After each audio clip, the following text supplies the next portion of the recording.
வணக்கம் நேயர்களே, நான் டேவிட் பேசுகிறேன். இன்றைக்கி ஒரு அற்புதமான மூலிகை பற்றி நம்ம பார்க்க போகிறோம். சோற்றுக்கட்டாயின்னு சொல்கிறோம் இல்லையா, செங்குமரின்னு சொல்கிறோம் இல்லையா, இதிலே பார்த்திங்கன்னா சிவப்பு கலரில் வர சோத்துக்கத்தாலே இருக்குங்க. அது எதுக்கு நம்மளுக்கு யூஸ் ஆகுதுன்னா, நம்மளுடைய கர்ப்பப்பை சார்ந்த பிரச்சனைகளுக்கு முக்கியமாக யூஸ் ஆகுது.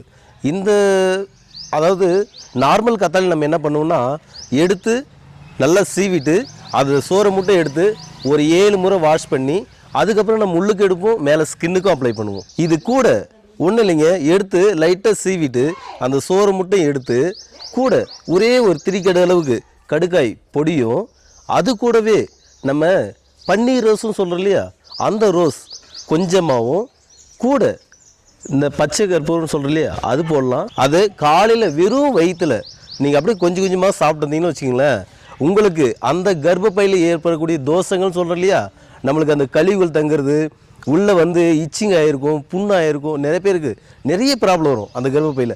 அதில் இருக்கிற ஒவ்வொரு பிரச்சனையும் கொஞ்சம் கொஞ்சமாக படிப்படியாக குணாகிறத நீங்கள் கண்கூடாக பார்ப்பீங்க. இந்த மாதிரி டெய்லி செஞ்சுட்டு வரும்போது அந்த கர்ப்பப்பை சார்ந்த பிரச்சனை எல்லாம் மொத்தம் வெளியே போயிருங்க. போனதுக்கப்புறம் உங்களுக்கு இந்த கருத்தரிக்கிறதுலேருந்து மீது எல்லாமே கர்ப்பப்பையில் ஒரு சிலருக்கு இந்த பிசிஓடி ப்ராப்ளம் நிறைய இருக்கும், வெள்ளைப்படுதல் அதிகமாக இருக்கும். இந்த மாதிரி பிரச்சனைகள் எல்லாமே கொஞ்சம் கொஞ்சமாக சால்வ் ஆகிறது நீங்கள் கண்கூட பார்க்கலாம்.